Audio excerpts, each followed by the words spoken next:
Welcome to the regular council meeting of Monday, March 26, 2018. Mayor Maya Tate will not be able to attend tonight due to an emergency. She had to go to a dental thing, so hope she doesn't mind me saying something like that. So I would like to call the meeting to order. Seconder? Seconded by Councillor Berger. Any discussion? Hearing none. All those in favor? Okay, so I would like to, is there any, I'm trying to catch up to the agenda, new business or supplementary information that we have to add? Nope. Nope. So I'd like to have an approval of the agenda. Second, and I'd like to speak to it. Okay. I would suggest that we move Section 7, the bylaws, to before the unfinished business, just because they're all adoptions, and I can see some people here. So I'd like to amend. So, is the mover okay with that? And seconder? Yeah. Obviously. Okay, all those in favor? Carried. Okay, so the first thing up on the agenda is the delegations, and we have 4.1, the RCMP musical ride, Sooke, and update regarding the event from Steve Wright and Al Beddoes. Come to the microphone, please.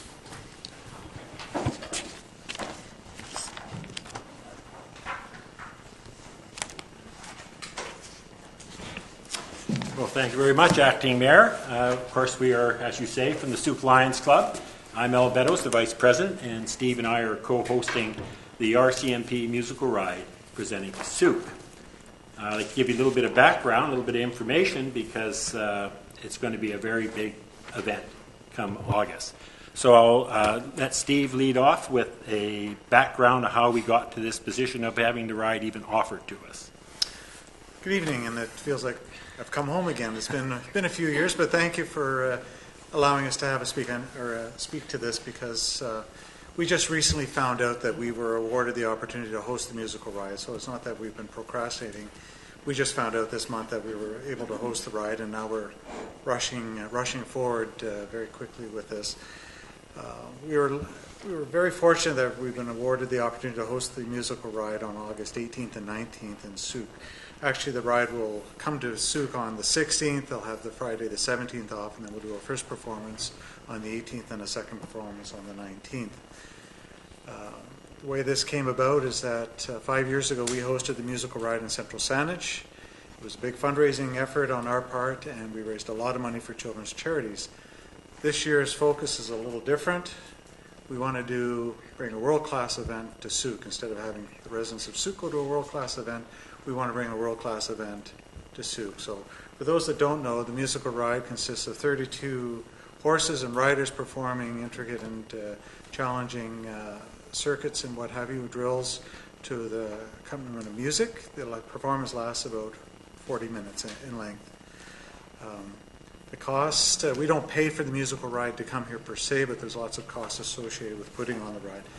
5 years ago, it cost us $35,000 to bring it to Central Saanich by the time we paid off all the bills. So it's a big expense to do, but we think it's well worth it, especially for the community of Sooke. The Sooke has been so good to us, and we'd like to say thank you, showcase Sooke, first of all, to the rest of the world, because there's going to be media involved with this. And secondly, we'd like to provide a world-class event for the citizens of Sooke. So it's a win-win situation. Where was I? So we have, as I say, we have a lot of expenses. This will be the first time that the event has ever happened in Sooke, and chances are we won't get a chance to do it again, because the musical ride only comes to Vancouver Island once every 4 years. The reason we were able to secure the ride this year is from 5 years ago is because we had very good recommendation from the tour organizers back then because of the job that we did. So this is why we were awarded the tour again, and this is why we say we want to do a smaller version in Sooke for this. Yes, okay, I'll speak very briefly about funding, because as Steve said, that there's no charge for the ride, but there is a great deal of charge for the things putting it on. One of the things I wanted to think, like, we have to pay for the horse feed, the hay, the shavings, the sound systems, porta potties, shuttle buses, to name a few. We've done a preliminary budget of an estimate of $25,000, and we hope to produce a budget by the end of this week a little bit more accurate. What we're hoping to do in the funding is create partnerships. Now, you probably know them as sponsors, but when they're dealing with the RCMP, we're not allowed to use the word sponsor, so it is partnerships. And we hope to partner with local government and businesses that might benefit from this. When you think of the real estate agents and the building that's gone on in our community in the last 5 years, there's been a lot of money made. And who would benefit by showcasing our wonderful town but some of these people? So we're going to be asking them for money. We're also going to be asking the levels of government, Wanda Fuca and yourselves, for some funding. And that will be presented. We're not quite clear because we only had approval on the 5th of March that the ride was coming. So we need some guidance from the council how we approach you, because I'm going to be asking you for $10,000. And we will justify that as we go along. So the benefits of Sooke. Well, we'll be showcasing Sooke to the region. It should be a great spin-off for real estate agents, home builders, and our tourist-related businesses, and we have a lot of those. Sooke is the forgotten jewel in the greater Victoria area. You even see many references in maps. Sooke's always left off, and it's our time. And, keeping with our motto, we serve the Lions, we are bringing a Class A performance to the people of Sooke for a very affordable cost, $5 a seat. So what the performance looks like is, obviously the RCMP musical ride is the headline show, but from what we did before, we had a pre-event package where we had provided entertainment to the people. So it's not just come pay $5, watch a 40-minute horse ride and go home.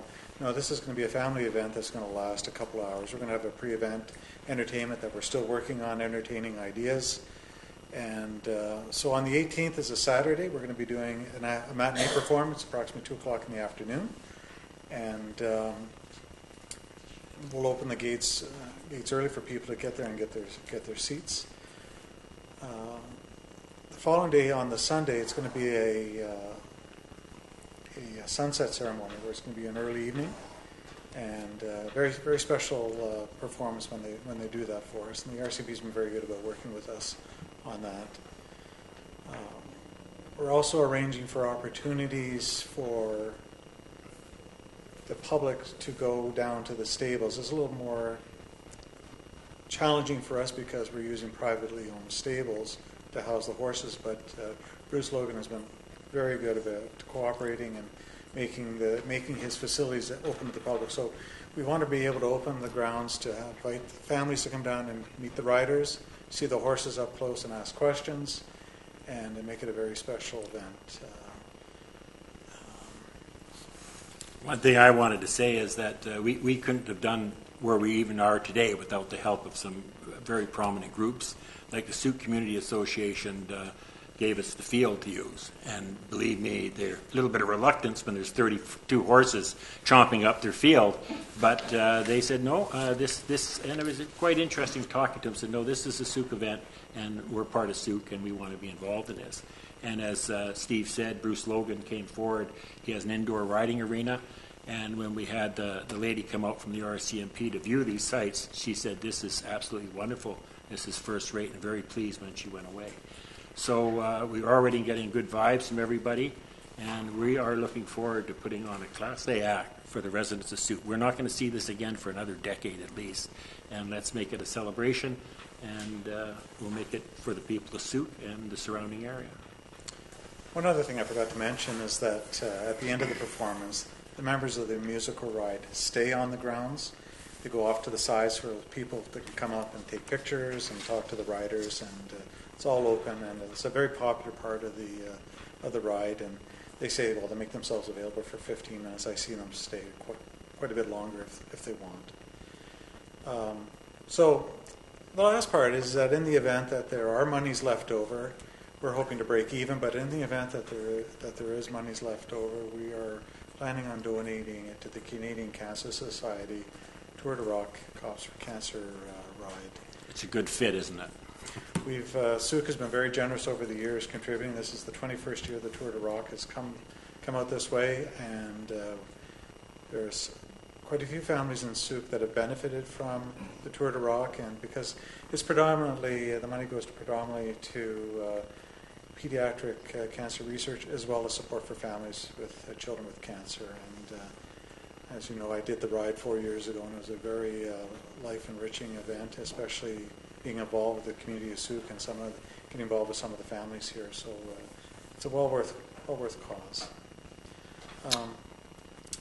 So part of we are going to have members from the Tour de Rock here actually helping with us putting on this event, and they'll be helping whatever capacity we have for them on the field, and we've got a very good response already from them about this. We're very excited about being partnered with us for this event.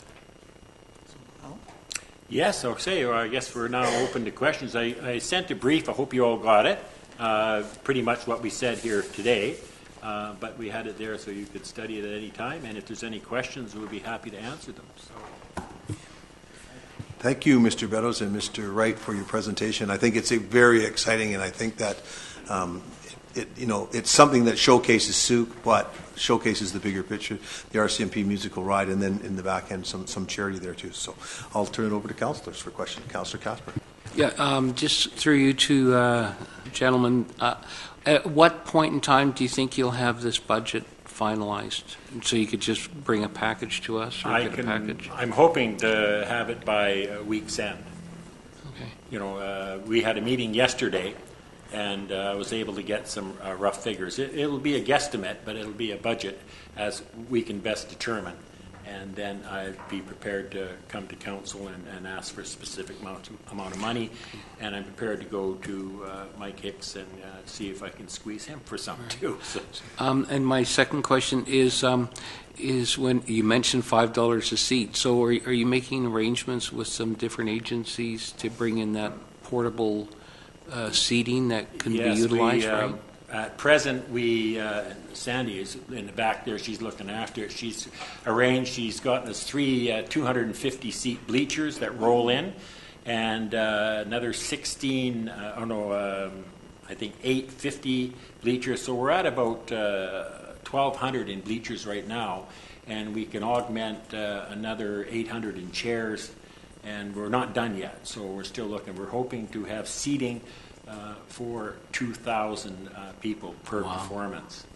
That's pretty good. When you think of Canada Day, and we have that many, and not more, but it's spread over 8 hours, and we're going to have 2,000 people on the site. Right. And that brings another question: is I'm hoping that the district will cooperate with us and open up the yard down in Keltassin, that we can especially park the trailer, the horse trailers there where the performance is on, as well as maybe use that for some parking, because that is our biggest challenge, as it is for you. I know parking in Sooke, but like Canada Day, they're coming and going all day, but we're going to have 2,000 people there within an hour. So, yeah. Other councillors? Councillor Parkinson. Why the $5 fee and not a donation? You can go with that. We kicked around the idea of doing it by donation, and last year I was at the event in Royal Roads where it was by donation, and they had far too many people there. There were so many people there that could not see the performance, and they were very disappointed. Our concern is public safety first and foremost, and yet we want to avoid having a large crowd try and get on the field when we don't have the accommodation. It creates too much pressure on the local police as well as ourselves to try and deal with that. That's why we decided to go to a ticket event. We can figure out how many people we can have on that field. We can cut off the ticket sales. The other thing I want to mention is that we're going to pre-sell to Sooke residents only for the first while. This is an event for Sooke, and if we could sell out to all Sooke residents, nothing would make us happier, because this is an event for Sooke. So that's why we're going to the $5 a head as opposed to by donation. Don't get me wrong, you can make a lot of money by going by donation, but we're just trying to avoid the traffic congestion, as I say, and the public safety aspect of it. The other thing, we're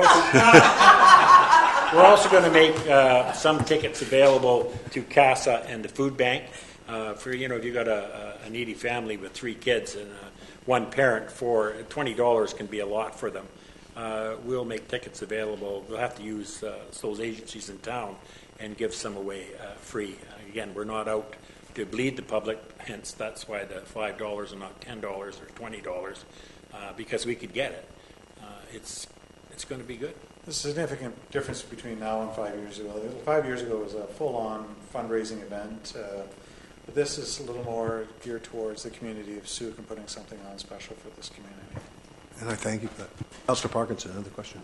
Another question was, you said that you have 2 days off while the riders are here. What are the plans for them for what are they going to be doing? I've already made contact with I'm almost on a daily basis in contact with the tour coordinator, and I've been selling Sooke businesses, whether it's whale watching, salmon fishing, or go surfing, zip lining, or hiking the trails in the Sooke area. And the members are very eager to do these things when they're here, because they put a lot of money back in the community when they are visiting. So it's good for Sooke, because they arrive on the Thursday. Friday is their day off, and there's 2 days that they'll be spending their time here. And plus, they bring family. There's family members that follow them as well. So. And they're at the Prestige in the place next door. I forgot. Yeah, they're all billeted here in town. The Mounties pay for that. We don't pay for that. I strongly encourage them to stay in Sooke as well when they were, because they were looking somewhere else, and I said, Sooke has got a lot to offer, and once she looked into that, she was very excited about what she found. So, very positive for the community. Sounds exciting. Councillor Berger. Yes, thank you. Thank you for the presentation. Sorry, how many people did you say came to when you hosted in Central Saanich? We had 4,000 people each day. Oh, that's excellent. And then my other question was, when I read this online that looked like it was coming to Sooke, I did a bit of Googling to try and figure out how the program worked. And there was also talk, and I just looked at a webpage right now, about an Adopt a Horse campaign that the RCMP does. We're just starting that as a fundraiser as well, where people will pay a certain amount of money and then the name will go on the stall, and then go down and have a picture taken with the horse. And the RCMP is a little slow. One of the reasons I was in contact with them today was to get this information about the riders and the horses, and they're just finalizing that now, so we won't be able to start that for at least 3 weeks when we have the final information on who the riders are and their photographs. But that was very popular in Central Saanich when we did that. I think we use that. I don't know what we're charging, but I think it'd be around $100. And the nice thing for that is when we go ask the businesses for money, some of them are small businesses and can't afford to pay us a large amount, but they could fork over $100 and adopt a horse. Or like for me, I'm adopting a horse for my grandkids. So they get to go up and see the horse and see the name, see the rider, and get a picture with it. It's quite exciting for children. So That's excellent. 32 horses and 2 spares, so there'll be 34 horses. We wanted to adopt the Mounties out too, but we ran into some problems. Well, the one that I read, I found a Facebook post, and it was back in Ontario when they did the musical ride. They were charging $1,000 to adopt a horse. So Yeah, this is Sooke. We would be too yeah, that's an excellent deal, and it will attract more people. So that's great. Some businesses will cough up $1,000. I mean, especially we have a plan going forward. I won't divulge all what it is today, but we have a very exciting group, and it's not just us two. I think we had about 40 people at our steering committee, and all have jobs and are all fanning out in making this happen. There's a lot to it, and but it's what us Lions, and not just Lions, but we have a lot of people that aren't Lions involved as well, but they're all members of the community, so it's working out really well. Councillor Casper, another question. Well, you know what? I'm sure you've been hearing about how we've been throwing money around like confetti in this place, and this is no disrespect to other people that have come and asked for money, but this is one of the better in my mind, and we haven't refused many. And I'm prepared to make a motion that we. Step out of the room, sorry. Oh, do you have to leave? Yeah. Why? Because I sit on the steering committee. Oh. No, we want you to stay right. You start talking money, I have to. Okay, sorry. And I'm prepared to take money from our CAO contingency account file of $10,000 and transfer that to our council contingency fund in the proposed 2018 budget in order that we can give a grant to this organization for $10,000. I'll second. Moved by Councillor Casper, second by Councillor Ray. further discussion? Well, if I may speak to it, I've noted that we have made expenditures out of our council contingency fund, and I just want to make sure that that fund isn't being lowered and lowered and lowered to nothing. And I want to see our options kept open for any other well-meaning group that may come forward in the future. So I think it's a good deal. I think all of us would agree, right? I hope. Any so further do we, discussion? actually. Councillor Ray. And my comment would be that when you do get your budget put together, if it is less than the 10,000, that we acknowledge that the difference. Yeah, I can tell you offhand, we had 4,000 for looking after the horses, 4,000 for bringing and setting up the stages and porta potties, electrical, sound systems. It will be around the $26,000 to $28,000. No, I'm not disputing that. I'm just in the essence of financial responsibility. Yes, of course. That we're doing this without the actual budget. Yeah, so, I understand that. Yeah, we would that's very all. much appreciate it to be considered at this point in time. Councillor Berger, anything further? Hearing no more discussion. CAO. Thank you, Worship.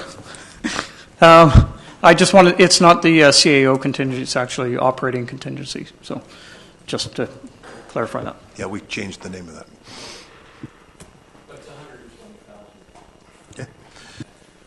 Hearing no more discussion, I'll call the question. All those in favor? Opposed? Thank you very much. We got a little Thank you, something gentlemen, for- and to your organizations. We got something for you. This is the first poster, and it's presented to the mayor and council. If you could display it somewhere prominent, and that's what they look like when they come charging down. And I know what you usually see behind you with the Lego. Good. Thank you very much. Thank you. who's hosting the barbecue? Yeah, there's a lot more to say too, but you'll hear about it. Okay. Looking forward to you returning with a budget and more information. Yeah, thank you. It's going to be a fun summer, trust me. Thank you. Okay. Moving through the agenda, we're going to move to item number 7, and starting off with 7.1 Bylaw 686, zoning amendment bylaw 2150 Melrick Place, and that council adopt the bylaw. Moved by Councillor Ray, seconded by Councillor Berger. Any further discussion? All those in favor? Carried unanimously. 7.2 Bylaw 688, zoning amendment bylaw 600-49, 2298 Phillips Road, 688, 600-49, 2298 Phillips Road. That council adopt bylaw cited as zoning amendment bylaw 688, 600-49, 2017. Move adoption. Moved by Councillor Ray. Seconded by Councillor Casper. Any discussion on the bylaw? All those in favor? Motion is carried. 7.3 Bylaw 690 Sooke Core Sewer Specified Area Amendment 2298 Phillips Road, 690 147-34 2298 Phillips Road. The council adopt the bylaw cited as Sooke Core Sewer Specified Area Amendment Bylaw 690. Moved by Councillor Berger, seconded by Councillor Ray. All those in favor, or any discussion? All those in favor? Carried unanimously. Okay. Going backwards into the agenda.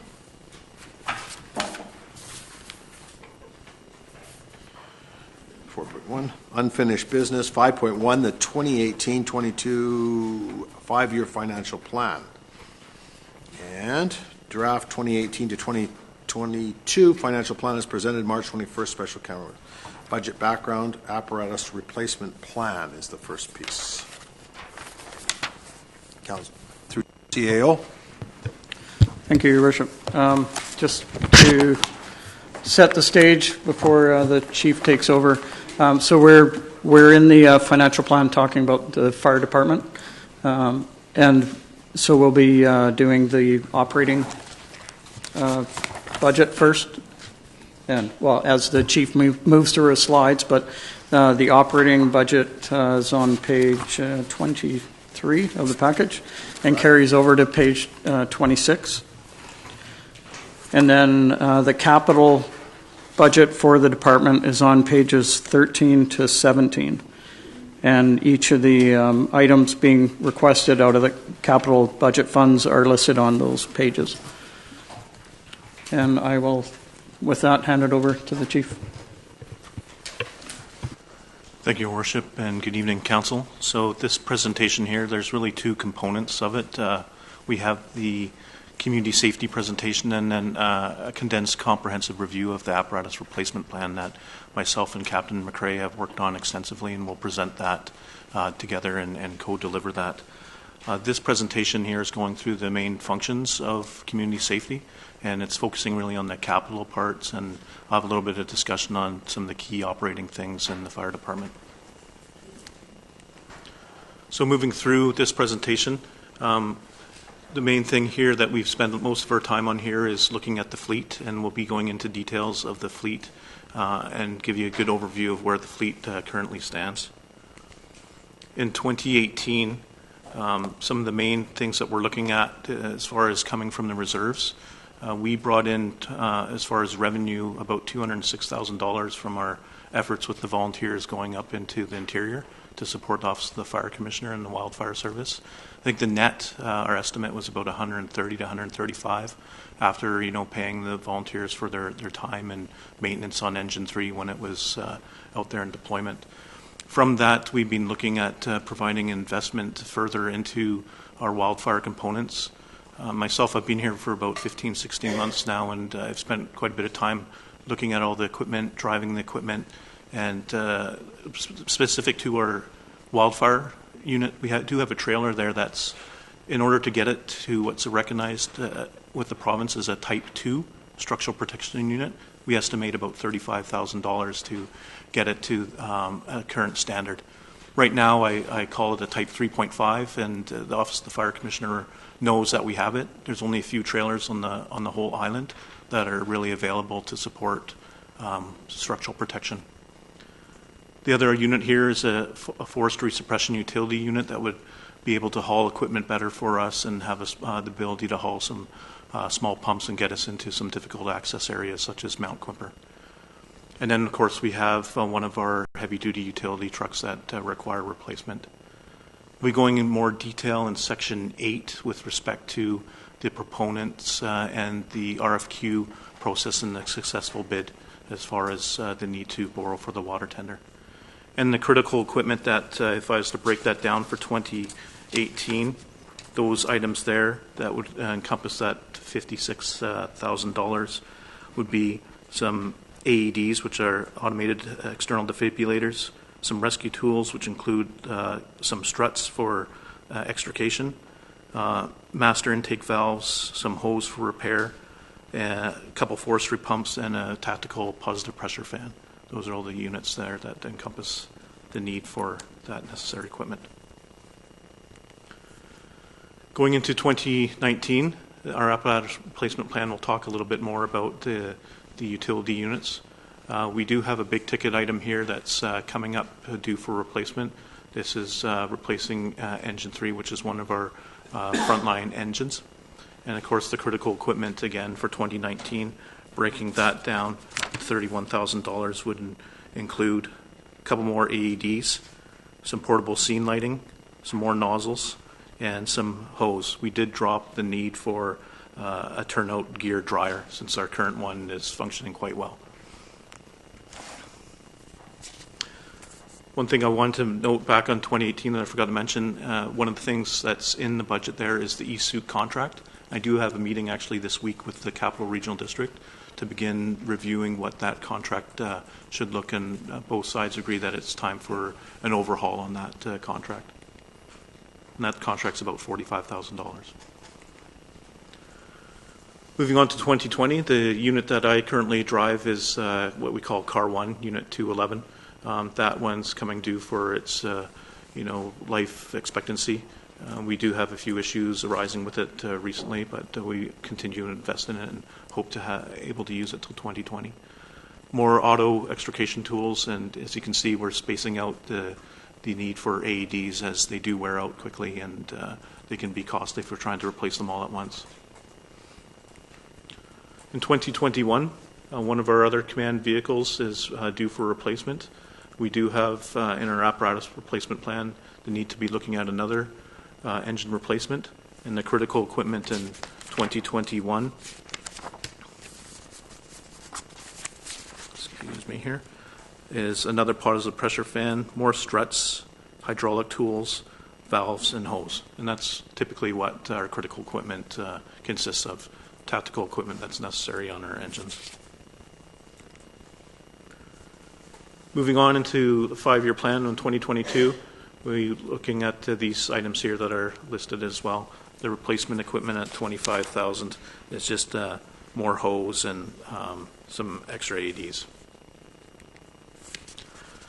We do have a plan that's in operating here budget now that's been in place for a few years now, and that is for our self-contained breathing apparatus and our turnout gear.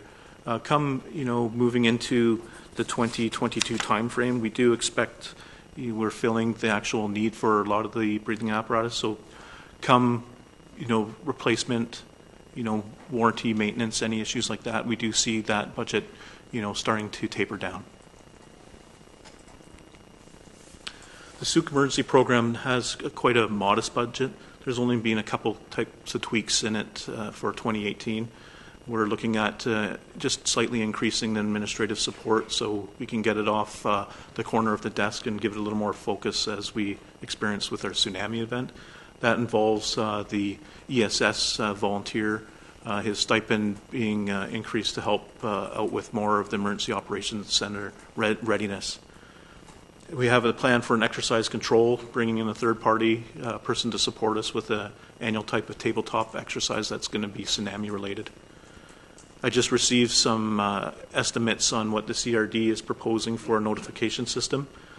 This estimate is anywhere from $2,500 to about $5,000, depending on what type of subscriber package and how many other neighboring municipalities participate in it. We don't have that in this current year's budget, but we plan to have that as a continual line item moving forward from 2019 to deal with a notification system for the emergency program.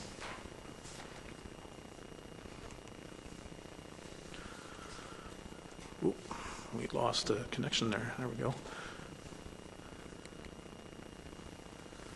Bylaw enforcement. We right now are going through a job description process for a bylaw enforcement officer level 1. That's gone through review right now with the local union, and we expect to have additional bylaw officer proposed in this budget to support us, with the need over peak time starting in this summer. The budget actually there should reflect an amount for 192 and 233 moving into 2019. The actual budget for the building department is $381. Right now we have a posting out for a building official 3. In the coming week that posting is closing, and we'll be going through that process of reviewing applicants. We'll be taking a look in the next 5-year plan on the unit that they have there for the 2 building inspectors and the need perhaps for an additional vehicle. And we're looking at some of the utility trucks that may not be completely useful for emergency services anymore, whether it can fit the need of moving them down into the building department to help with a couple vehicles in the building department. So that concludes the overall presentation for community safety. I'm going to move into the actual presentation here for the apparatus replacement plan, and both Captain and I will get into the apparatus in a little more detail here.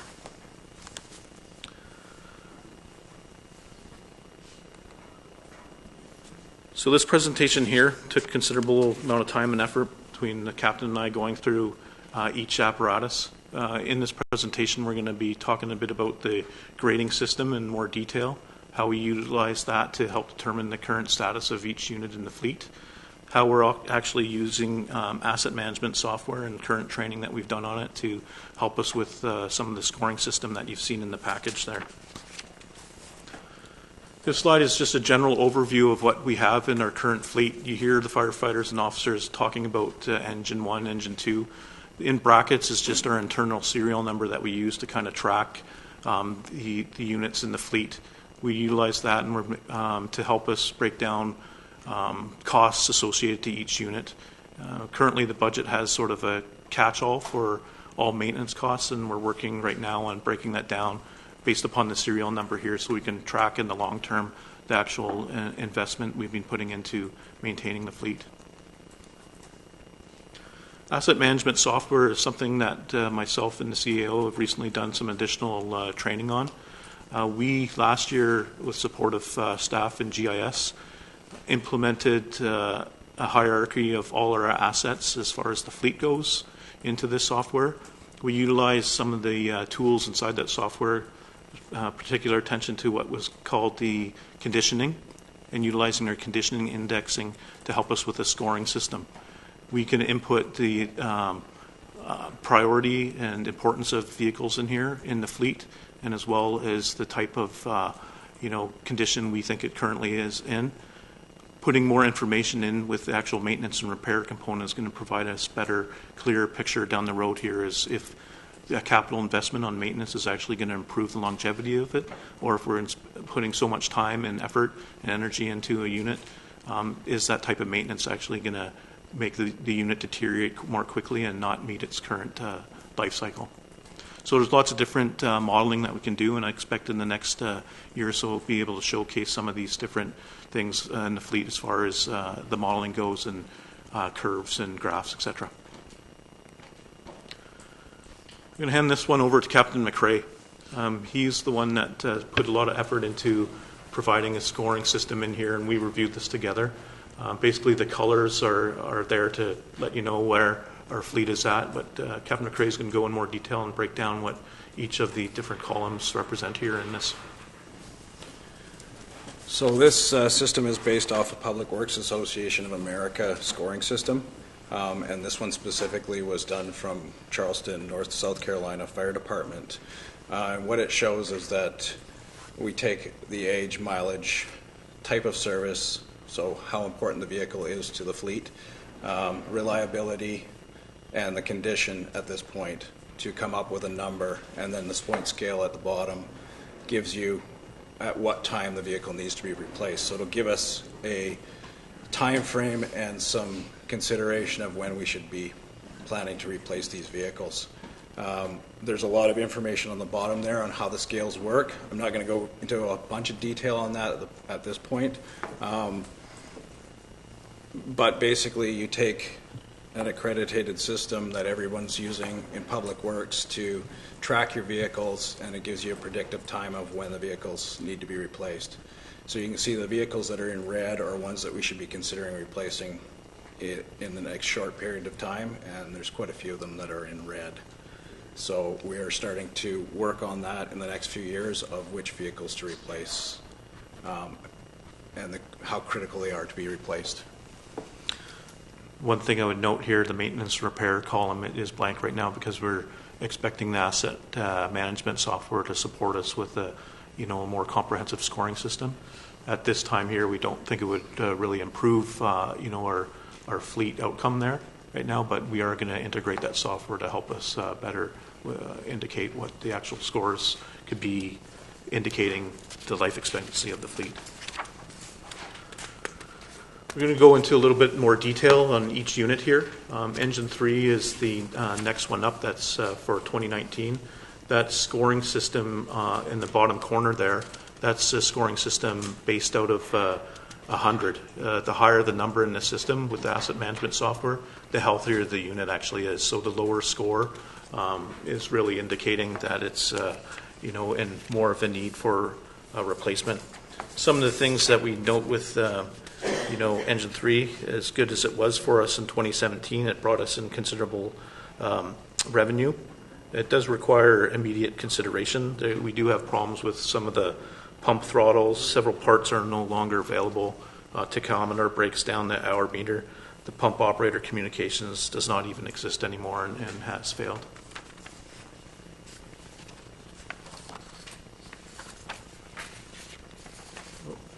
Don't need to spend much time on this because in Section 8 on the agenda tonight we're going into detail of the RFQ process on this unit. I already presented this one a couple months ago on the pre-approval for it. This is our tender downstairs in Station 1 here. Ladder 1 is green and actually has a higher score in our chart system here. I don't have the score on this graphic, it must have been omitted here. This is our ladder truck. We don't have too many issues with it, just some minor things with doors and hinges, and of course it just likes to be warm before it comes out of the apron, and we've made some measures here to make sure it's functioning better and it's in a ready state to be driven out the bay without a cold engine.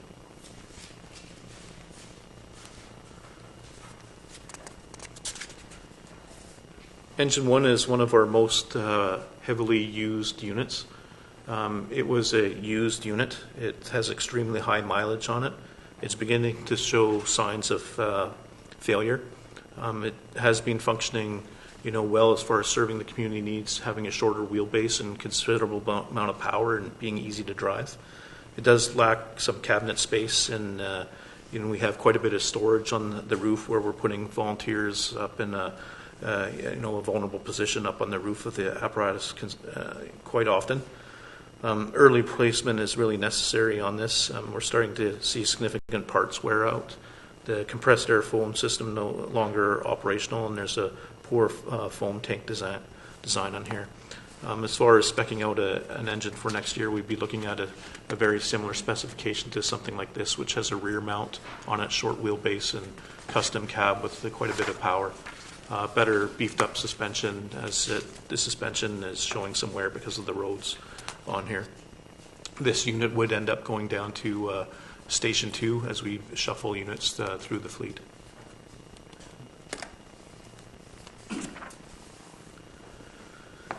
Engine 2 is yellow. It's our engine that lives out of Station 2.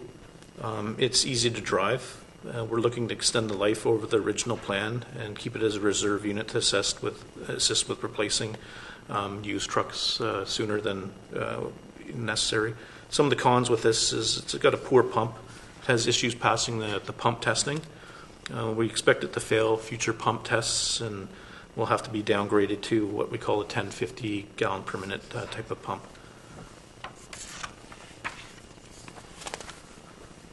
Brush 1 is one of our other units that's still relatively healthy in our fleet. It's utilized quite a bit. It responds to primarily a lot of our medical FR type calls during the day. It's quick and nimble. We do expect it to be in the kind of yellow category next year. It's easy to drive. It's relatively reliable. It does okay off-road. Some of the cons with it, it has high use and we're getting early wear out of it. It's hard to get parts for. We did have it out of service last year for a bit due to a brake switch, I believe. It's not a four-wheel drive unit, even though it looks like it. We plan to push it to 2023, even though it is due for an earlier replacement. And, one of the reasons we're doing that, we're trying to avoid replacing many apparatus in one single year. So we expect if we maintain it, we'll be able to push it out a little bit further. So it was actually down for 4 weeks because of our brake switch, so I have in my notes here. I left this one in there because we used to have a rescue unit in the fleet. This was before my time.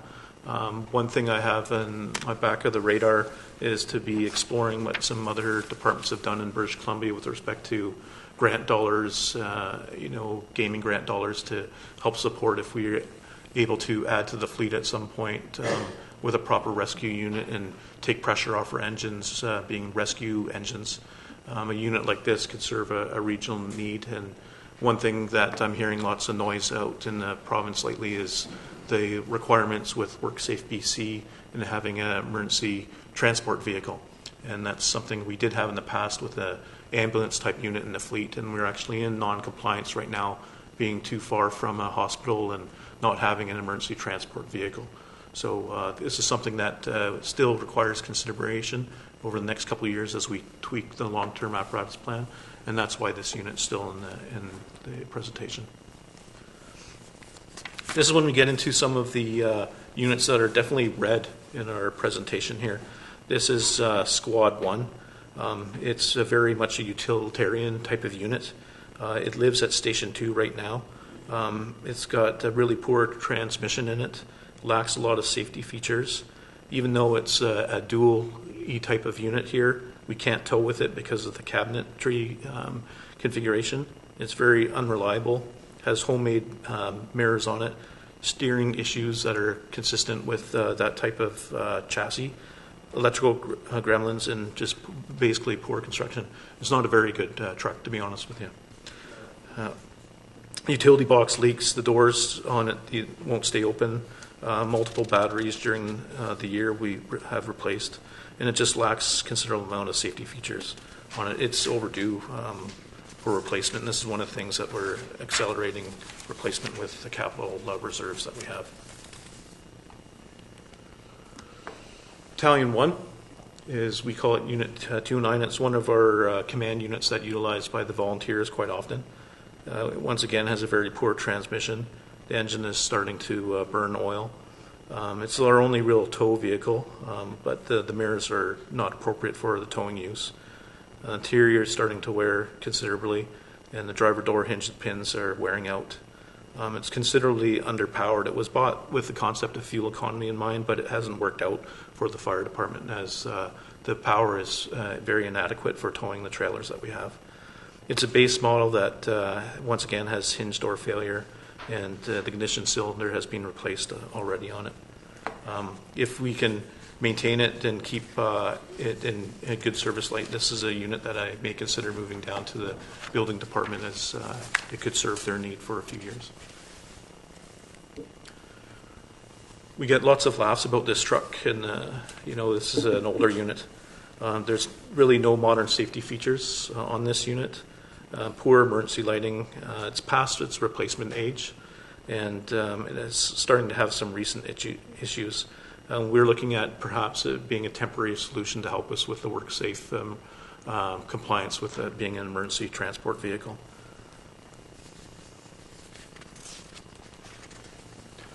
This is the unit that I spend a lot of my time in. This is a Olympic Legacy unit that came from 2009. It is a hybrid type unit, and we just have some concerns about the actual life of the batteries in the hybrid unit. We've had significant problems with oil pressure on it and interior wear and tear. The driver's door pins are wearing out.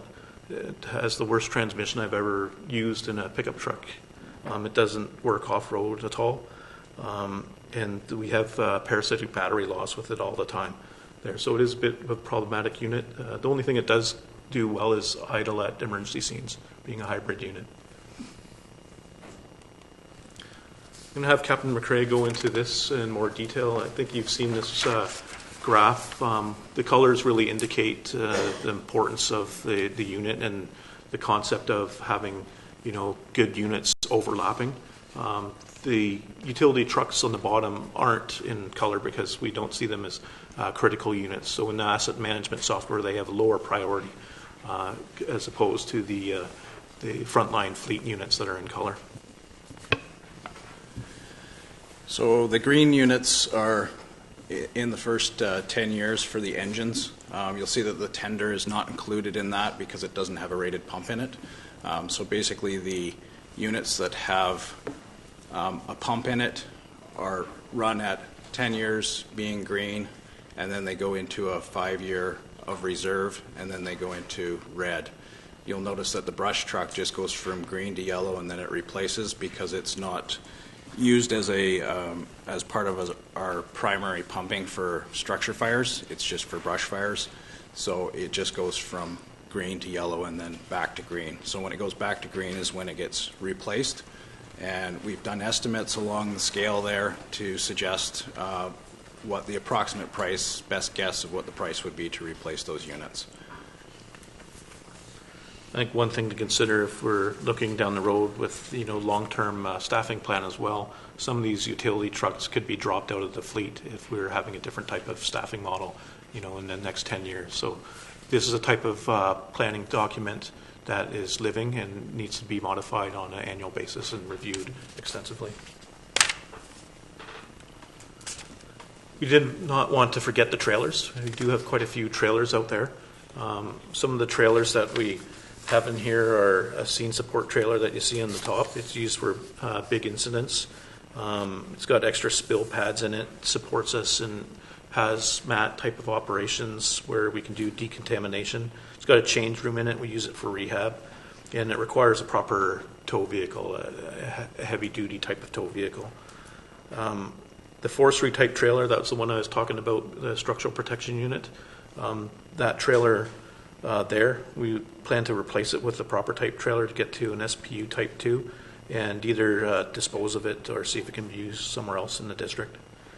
The public education trailer in the middle there, not in use, and may be able to change it into a transport type of vehicle or move it to the ESS volunteer team. And then, of course, we have this old U-built type trailer. We plan on just disposing it. The tank is a slide-in unit that can be used for one of our pickup trucks. And we also have a flat deck trailer that the old fire safety house, the old Sun River Muster Station, that trailer is actually could be utilized for something in Public Works. And that's what we have for our presentation here on the long-term plan and the community safety budget. So I'm welcome to take any questions right now.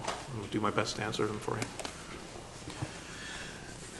Okay, I'll turn it over to council for any questions. Councillor Casper. Yeah, through you to staff. Just on that rating system that's from South Carolina, is that where it's from? It's South Carolina Fire Department, but it's Right. based off a Public Works Association of America. So are other municipalities locally and on the island in BC using the same rating system? That's my first question. And does the insurance advisory body in Burnaby that does district assessments on apparatus, person power, all the things in the fire business, do they use that same rating system too, or is it different? I think there are, because it's done by the Public Works Association of America, I think there are lots of fleets that are using a similar system. I haven't confirmed with other fire departments in the region if they are actually using it. Okay. So, you know, the reason I ask is because council gave previous direction some time ago that before we make any solid decisions on a staffing front and these other issues that were part of a previous presentation, that we were going to actually go and get a brand new assessment from the insurance advisory people to look at the district as a whole, because we want to, you know, be proactive and think long term, and get an independent review and analysis based on an update of the 2010 report that was done that gave us all kinds of recommendations on equipment replacement, what our current fleet was, looking at the district as far as our industrial tax base, looking at the district as far as our residential tax base and all the buildings, assessing our risk, which included our ability to respond, utilization of equipment, etc. So, you know, I just want to, you know, because in my mind, I sort of look at it this way, that if we've had a base of establishing the current equipment and staffing goals to date based on a set form of criteria or measurements or rating system, then I think it's important that we be consistent in how we approach future decisions. And staffing, hours of operation, equipment replacement, upgrading of existing equipment, getting extensions on existing equipment for another 5 years, to give 5 years additional life, are things that I would hope we would consider or have considered in that new review that I'm hoping that we could include in this year's budget. And if it costs $20,000, $40,000 to do that assessment, I'm well prepared to support setting aside that money to in fact do that. Because I think the more information we have, especially from outside sources who are in the business of doing assessments for all fire departments, not only in BC but across Canada, you know, I think if you're armed with the best information possible, you make the best decisions possible. And also, you know, it focuses you on how you're going to get the best bang for the buck.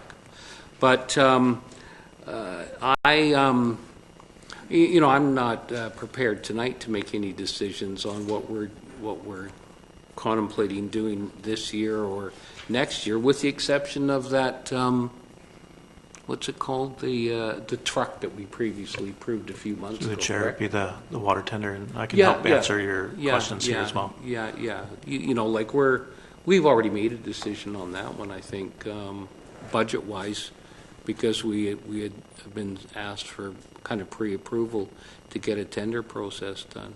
But anyway, that's all I have to say on this, and I appreciate all the hard work that staff have done to get us to where we are right now. So I'll leave my comments at that. Thank you. Yes, thank you. And thank you for putting a plan in place. This is something that we've been asking for quite some time, so it's nice to finally have something in front of us. Although for myself, one key component that's missing in the plan is the possibility for recertification and refurbishment. I did some looking online, and the Fire Underwriters Survey recognizes that its typical engine is good for 20 years. And so that benchmark is within the presentation that we saw today. However, it's not consistent all the way across. The way they grade them is that if you're spending up to 50% on that vehicle, then you need to look at the cost of refurbishment or replacement. In looking at our budget and what was spent year to date on engine maintenance, it doesn't seem to me that we're even at the 50% mark or close to 50% currently. So without the information of refurbishment and what it would cost, I mean, the article that I read through the Fire Underwriters as well as Firefighter Magazine and firefighterapparatus.com, it did say that a typical refurbishment and overhaul of an engine is roughly $100,000. So when we're looking at the cost of some of these vehicles, I mean, our least expensive one is $300,000 for an engine. Trucks go from $75,000 to $100,000, and it goes all the way up to $1.3 million. I think that might be a key component for myself that I'd like to see, what it would cost to refurbish and recertify some of these engines. Today we're looking at a budget in front of us for 5 years, replacing 6 out of our 11 trucks at the cost of $1.6 million. So for me, personally, I would like to look at what recertification and refabrication would look like of some of the vehicles that maybe need a tune-up or they need an update in safety. That was the number one thing, and thank you, Chief, for bringing that forward. That was the number one consistent thing that I read throughout all the web pages I visited, was that safety requirements change, and they change quite frequently. So that's where a lot of the refurbishment sites said it's well worth your money to spend $50,000 to upgrade a vehicle so it meets its safety components for the day. So again, thank you very much. Like I said, for me, from a budget standpoint, I have a tough time making any sort of budgetary decisions without seeing what that classification looks like. I also did a quick little search of Civic Info BC, and Summerlin, Maple Ridge, and a number of other municipalities are in the process of doing just that. They're recertifying and refurbishing some of their engines and some of their trucks. So we could learn a bit from our neighbors too. So that's just my comments. Thank you, Councillor Berger. Councillor Ray.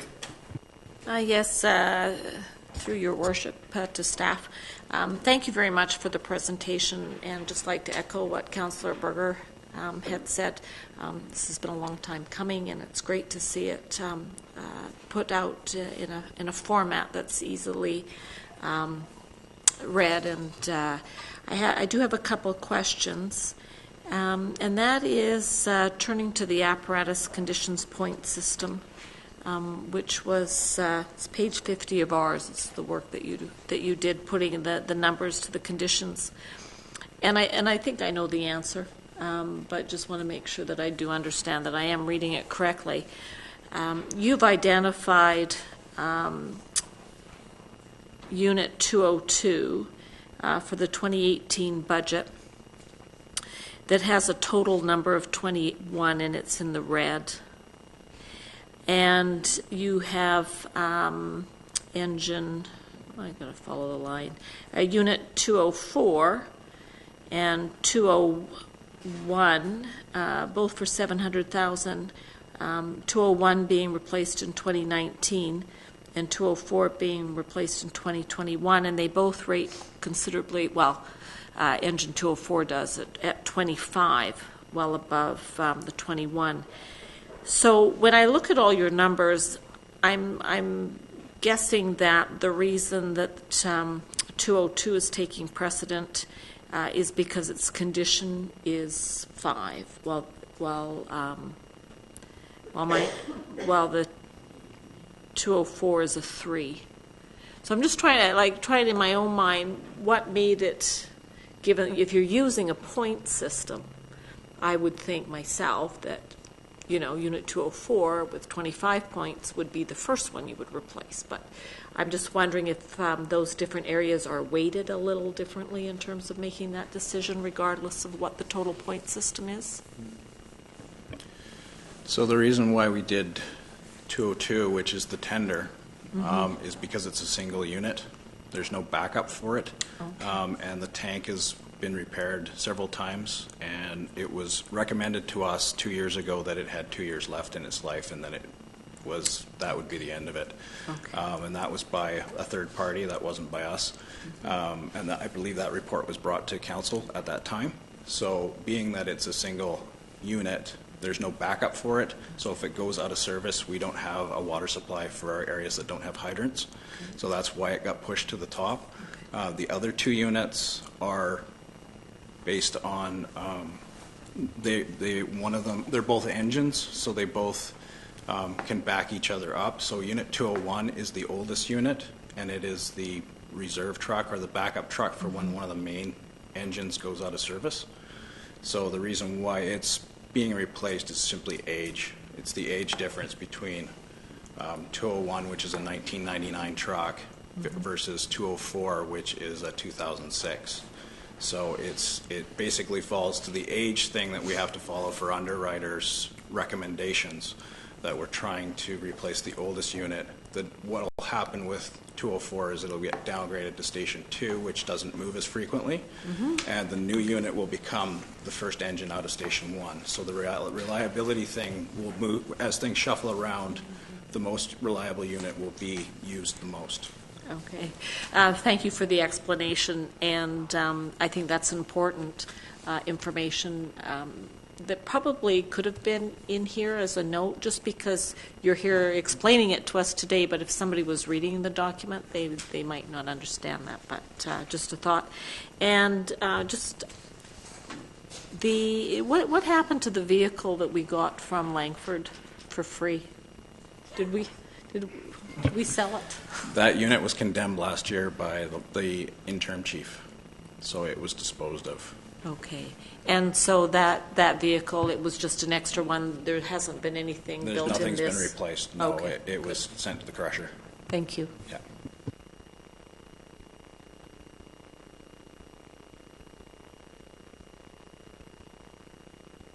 Councillor Cosmo. Yeah,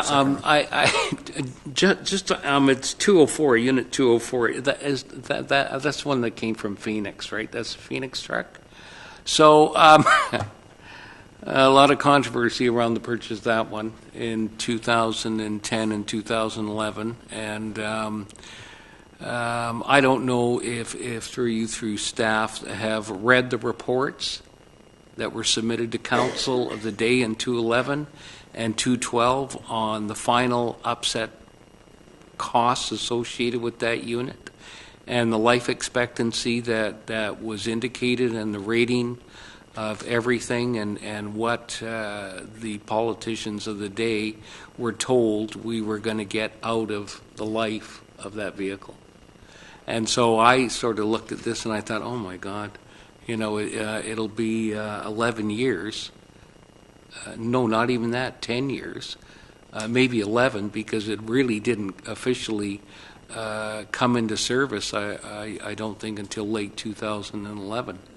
And I'm thinking, well, my recollection is that's not what everybody was told to expect, that vehicle was going to be replaced in 10 years, when it was only the 2006 vehicle. It was purchased when it was 5 years old. So, I'm at a bit of a loss, and to pick up on my comments, I just want to tag on to what Councillor Berger had to say, because if there's any vehicle, I guess, in the eyes of the taxpayers that could be ripe for some form of refurbishment or upgrades without having to purchase to even get another 5 years out of it, I think would make a lot of people happier than not, because the $700,000 or whatever it's going to cost to replace, Just seems like quite a bit of money. Thanks. Back to the chief. Thank you, Your Worship. To help answer Councillor Casper's questions, just to help clarify, 204 wouldn't be replaced. It would be moved to Station 2, so we'd be extending its life and be less wear and tear on the unit in Station 2. So we'd hope to get the full, 20, maybe 21 years out of it to meet the fire underwriter survey. And it would be the current engine 3, which is 201, that would be the one disposed of, and we'd be looking to see if there's some sort of recovery coming back into the budget from that as well. I do have some other comments with respect to the questions about the assessment. Since the last time we were up here presenting the 10-minute response time report, I have made contact with the fire underwriter survey, and they're ready and willing. There's no cost for them to do an assessment, though they will work with a third-party consultant to help support it. They have already asked for a series of information like this data that we're providing tonight. One of the things I've learned from my own experience coming from the interior, managing 56 units, did my best to try and extend some units maybe 1 or 2 years. A lot of times it just comes down to parts availability as you start pushing a water tender to about 28, 29 years. We're experiencing that with some of our units right now, like the water tender. It took several weeks to get replacement parts for it, and same with the brush truck, even being a common Freightliner chassis. Some of the parts availability are critical now as far as having downtime on an emergency vehicle. So those are the things that get very problematic when we look at refurbishing units. With respect to used units, I think Councillor Casper is right. You look at some of these trucks that you do your best to try and save some dollars by buying a used apparatus. In the big picture down the road, was it the best move? High mileage, early wear and tear, high use, and perhaps it may not make its full life. And that's the benefits of what we have now with the asset management software, that we can look at capital maintenance investments and see if that's going to put a deterioration curve beyond the 20 years for a frontline engine, and maybe the maintenance that we've been putting on it will give us an extra couple years and do the best for the district to space out the replacement of apparatus. That's what we put into a lot of consideration on this, is not to have so many units in one single year, because we understand that that's very difficult to digest as a taxpayer. Could I just, I appreciate that, but when I hear about units going down to number 2 hall, to me that's like sending a unit into the graveyard. And I don't mean that in a disparaging or critical fashion. It's just that, first of all, we have no staff down there. No staff ever operate out of there on a regular basis. And, my brain works this way. I live at that end of the community, and so do hundreds of other people. And number 2 hall's been there for a long time. And sometimes I wonder, well, there's a ghost house of a hall, and there's equipment there, and I think you mentioned one of the other vehicles is parked there. It's hardly ever used, and batteries go dead, everything. And so I don't know, I'm thinking, well, maybe we should have staff down there on a regular basis and split the team up so that one part of the community's got 2 bodies and this part of the town has got 2 bodies. And then if there's a fire in the middle, they both shall meet. So, I don't know if that's a good thing or a bad thing. But to me, sometimes I think I'm getting shortchanged at my end of town, where other people seem to be getting the bigger benefit. And I pay just as much tax. So, I don't know. I just got this nagging thing in the back of my neck as to I just want to see that report, that underwriter's report. I really do, because it's been done for so many years, and it's been proven to be reasonable value to all communities that get the work done. And the last time we had it done was quite a while ago, 2010. So that's 8 years ago. It was February 10th, February 10th, 2010. So. Maybe we can make use of a new report. So, Thanks, Councillor Casper. Thanks, Chief. Through the chair to Councillor Casper, Yeah, I do agree that the Fire and Area Safety Report is something that is definitely supported by the fire department and staff. To help answer some of the questions with Station 2, we are a combination department, and it is staffed by volunteers. We have 13 members that are down there. It is difficult to get a response during the day when the volunteers are, at work. But we do have career members going down there on a regular basis to deal with maintenance of the equipment.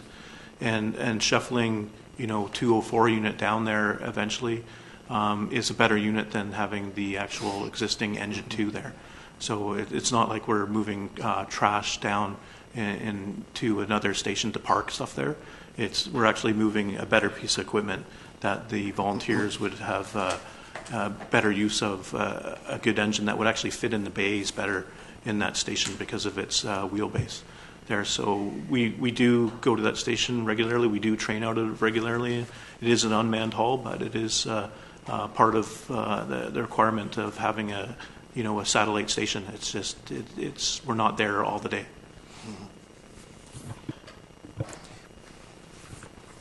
Thank you, Chief. We have a few comments. I guess when we look for these third-party reports, and when we're tendering out for a new vehicle, as an example, do we rely on neighboring municipalities or like the RFP proposal? Because I hear things like unique parts and trucks could be coming out of style or used. It seems to me like there should be a communication device, maybe at the provincial level, to say, okay, these are the standard trucks using the standard pumps or something. We buy something that's unusual, and then find out later that it's hard to maintain because of the rarity of the parts and things like that. So I guess what do we develop synergies with other neighboring departments to look at best purchases, experience, parts, etc., things like that? What do we do with those? Yeah, thank you, Your Worship. It's easy to answer that question. Those are the benefits of the associations we belong to. So the Fire Chiefs Association of BC, the Fire Training Officers Association, those annual conferences, and even the one we're hosting this year in Sooke, that's where we have lots of collaboration. And there's normally typical courses where we can sit on that comes down to everything from RFP writing to spending time with all the vendors that have units on display there. We collaborate with all our neighboring departments on a regular basis on what was your experience with this, what was your specification like on that, what did you use to score it properly, and those groups and associations are of considerable value, and that's how we typically determine how we're actually going through the actual procurement process. It shows the value of attending these conferences, everything from the regular ones to the big ones called FDIC is another great example of where we could gain more knowledge on experiencing a great exposure to a lot of different type of equipment. Yeah, I can't help but think for a municipality the size of ours, and I look at that total budget of $23 million over the next 5 years, that think that other municipalities aren't struggling with that portion of it, the financial matching, that the safety piece of it, and we know it's all critical. But it seems to me that we've got 13 other municipalities that are very close by, and they must be struggling with some of the same issues. And so, I would hope that there would be some bigger level of government discussing that kind of thing. So, anyways, thank you. Sorry. Just wanted to answer a couple of the questions about parts availability. Is all the truck chassis that we have are commercial chassis, except for one or two of our trucks are custom. The fire service uses custom chassis because they are a lot safer than the commercial chassis.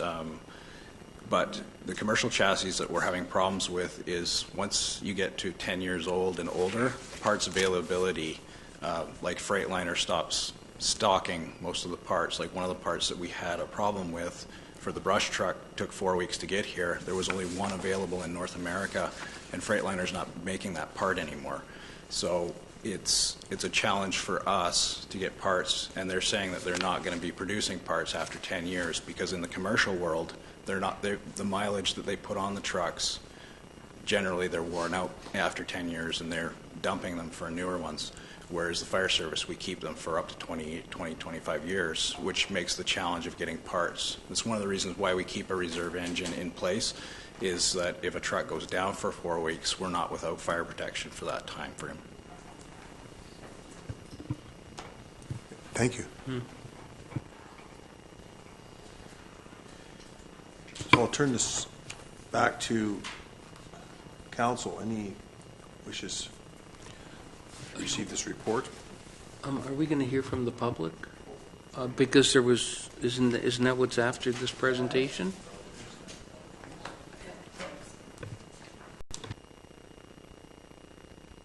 Are there any members of the public that wish to speak to this specific section of the budget? Good evening, Mayor and Council. Cam McIntyre, 2012 Penang Road. Through the chair to the chief, just for clarity as I go along, this evaluation system that you utilize is out of the U.S., Charleston, North Carolina, correct? Not Canadian? Simple yes or no. That's correct, yeah, through the Thank chair, you. yeah. Now, Can you direct the your chair. questions to me? Thank you. you contend, as we went through the apparatus here, that some of the apparatus parts, for example, in 201, the communication system is down, doesn't function. Why would you not get that repaired? Direct your question The communication system on the truck works, it just doesn't work on the pump panel. And we've been trying to get the proper plug replaced, and we've been having problems getting the actual plug because they're not making that one anymore, so it's a revamp of the whole system, which has been the challenge with it. Okay, thank you. Would you not use Radio Works or a standard facilitator of communications and emergency services in Greater Victoria? Through you, Mr. McRae. Yes, we do use them for our communication stuff, but this one, we've been just using a portable for the pump operator, which is what we use on a lot of our trucks at this point in time. That's interesting. Through the chair, you indicate the problem with a number of your apparatus and vehicles is they're not easy to drive. And I'm assuming that as full-time professional firefighters, you are holding a certificate for emergency vehicle operations apparatus? To the chief. Yeah, through the chair. That is correct. We're all trained at the NFPA 1002 standard and go through the emergency vehicle driver operation. And to clarify, I would say I don't recall saying not easy to drive, but I wrote it down a couple of times. The intention. Thank you. The intention would be, as far as safety features, and they aren't the best vehicles to drive. It all comes with experience and time, and each volunteer and member has a certain amount of hours on each apparatus before they're really qualified to drive on it. So some are easier to drive than other ones, but I don't think my intention of saying that they're not easy to drive. The utility trucks we can drive, but they're lacking some safety features, and they're just poor performers more than anything. Thank you. Through the chair to the chief, you're professional. If you recognize a problem, I would hope you would take the necessary steps to resolve that problem and not have your men in a perilous position if you're operating that apparatus. And if that is the case, if the apparatus doesn't meet certain safety standards, through the chair, why isn't it fixed? Through the chair, I think this is a great example why we're presenting this plan, and there's a dollar cost to actually replacing and fixing units. An example of the communication system on 201, this apparatus we're planned to dispose of, so putting a lot of dollars into revamping the whole communication system when we can get by for a year or so with a portable system without any complaints coming through an occupational health and safety committee. This is why we make good, prudent decisions at the leadership level on items like this. To council and mayor, in my career, 31 years police and fire, I was involved in the refurbishment of an aerial apparatus and a pump apparatus. After refurbishment of both apparatus, they served the department for an additional 10 years. So it's a value that's money well spent, and it's something that you should take a long, hard look at. In closing, I'd just like to say that once again, I, as a taxpayer in the community, I cannot wholeheartedly, and hope that council does not wholeheartedly support this apparatus replacement based on what was given here tonight, because there's a lot of vagaries in what you were given. There's no specifics. Terms such as acting up or beginning to fail, what does that mean? I mean, this is a professional organization that should provide professional answers, and vagaries don't cut it in the world I came from. And I don't think the council and the mayor should accept that. And that's all I have to say. Thank you, Mr. McIntyre.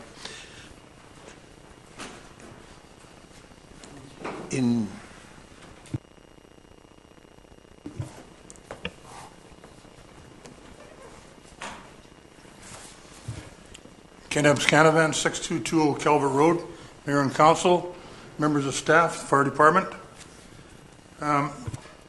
As this is a meeting, a 5-year financial plan, and it's all about money, I have a few questions that I would like to ask in respect to manning that's in the Fire Department right at the moment. And I believe that there is 5 firefighters at present, or is it 6? Through the chief. There's 6 full-time career members, and that's including myself being the exempt manager, fire chief. Thank you. Thank you. And are all those members through the chair? Are all those members authorized and qualified to carry out everything that there's needed? They have the proper tickets for everything. They've gone through all the proper courses, all the proper training to assume command in situations. I would like to know that. Through to the chief. The chair. That is correct. We all have to meet current minimum standard. We have a pretty stringent training program, and we have to be annually tested on certain skills, and a lot of the members are going through an officer development program as well. Thank you. Thank you. I have a letter of understanding here with the last contract that was signed, and the question is that the volunteers on the night shift, they have a duty officer through the chair. They have a duty officer and an assistant. They're paid a certain fund. The duty officer gets more, and I believe that he has to have passes probation, aerial operator, driver qualified, and successfully completed certification of NFPA 1001 Level 2 firefighter standard. Is that correct? Through to the chief. That is correct. We have a single duty officer that is on a shift that has the one command vehicle, and that shift starts at 6 p.m. and goes to 5 a.m. And then there's 2 members that are duty crew FR support members that start from 10 p.m. to 5 a.m. in the morning as well. There's no assistant duty officer. But if a situation arises, a general page just comes out, and then we respond accordingly with all appropriate staff that's available in town. Thank you. I'm going to get back with that one in a second. Okay, the other one first.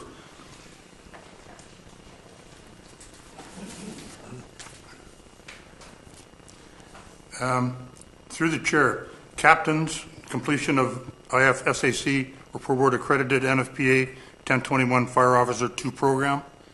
Is that correct? Through to the chief.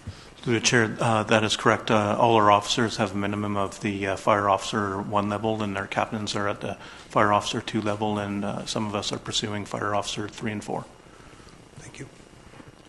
And chief officers, they have to be enrolled or have a level 3 NFP 1021. Is that correct? Through the chair, that is a recommendation that's in the job description, and some are in current process of doing that right now. I'll ask this question through the chair again. Do we have chief officers on the job at present that don't have that qualification? That's correct. Both myself and Assistant Chief Barney are working towards Fire Officer Level 4. He's currently in the middle of completing Fire Officer Level 3, and I'm in the middle of Fire Officer Level 2.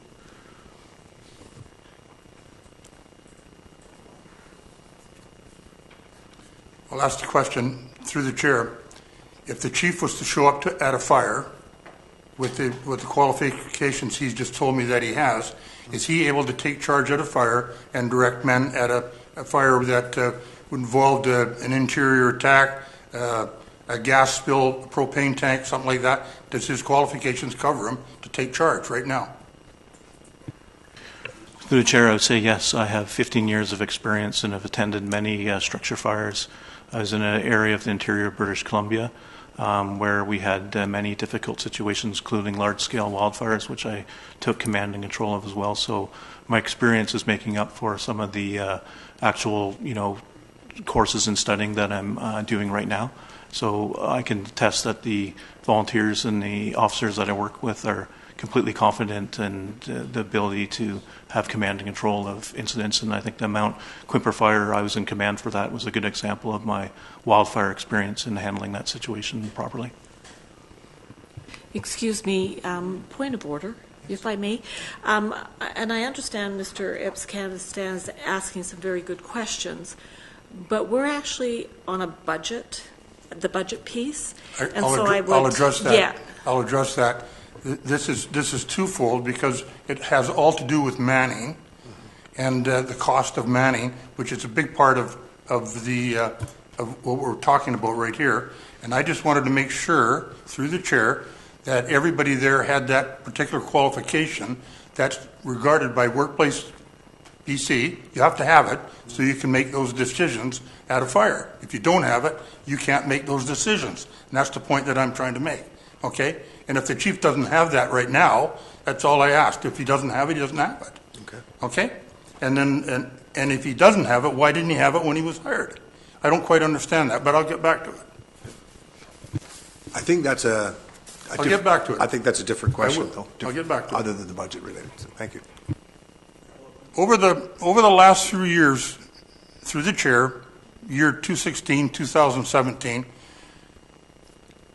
there was a lot of overtime that was paid in the fire department over and above the regular salaries.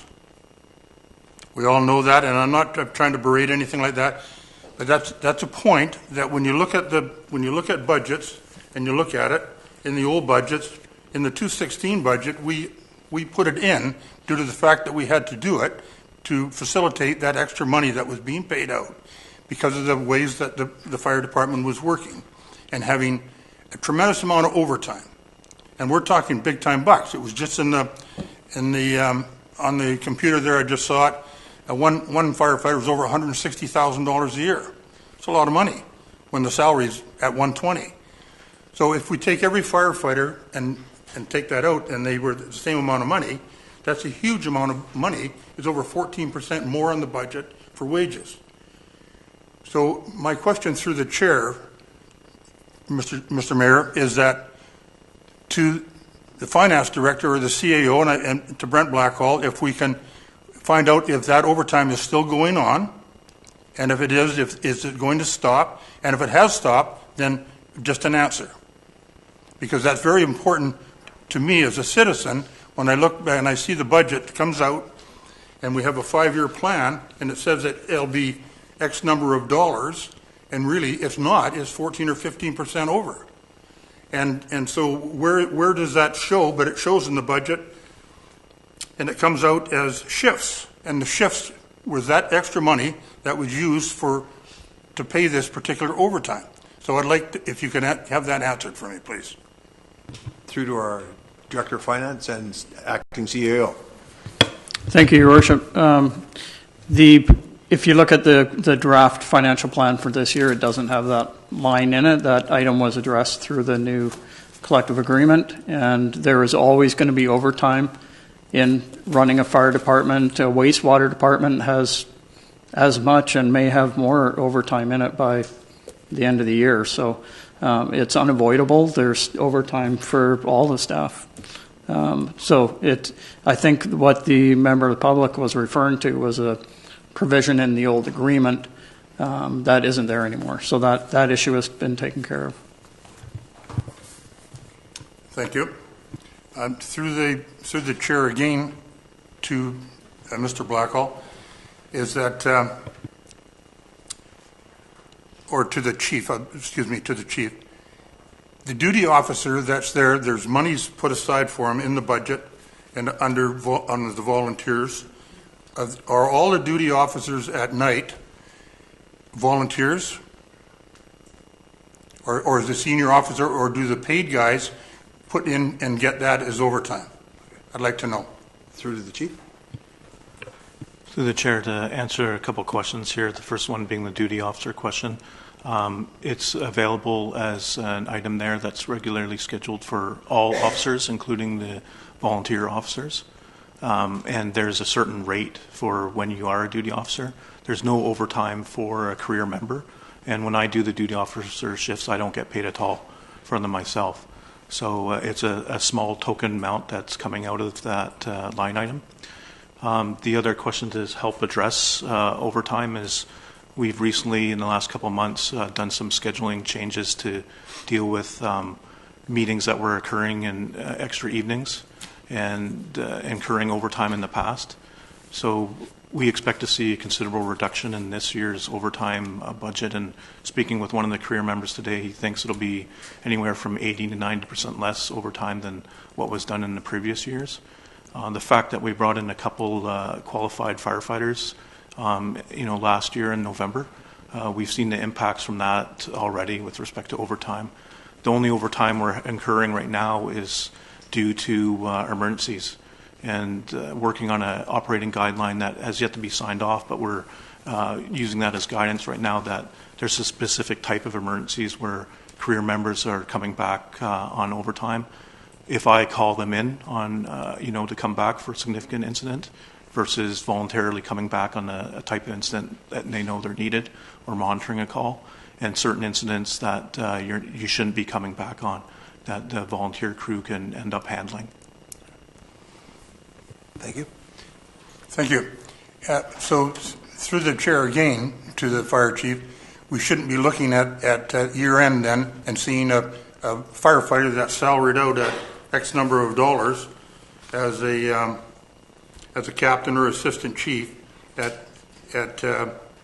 what they get for a year with an additional almost 35% extra salary on top of it. Is that what I'm led to believe now? That that's not going to happen? The Director of Finance, Acting CAO, I think that's the question. Back to you. Yes, thank you, Your Worship. I can say that the new agreement has removed the clause that was in there that led to some overtime shifts.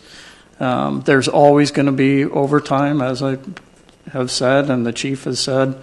It's just a function of the job, and there are going to be duty shifts that are taken by career staff members. The SOFI report that publishes the salaries is including all sorts of items, vacation payout, for example.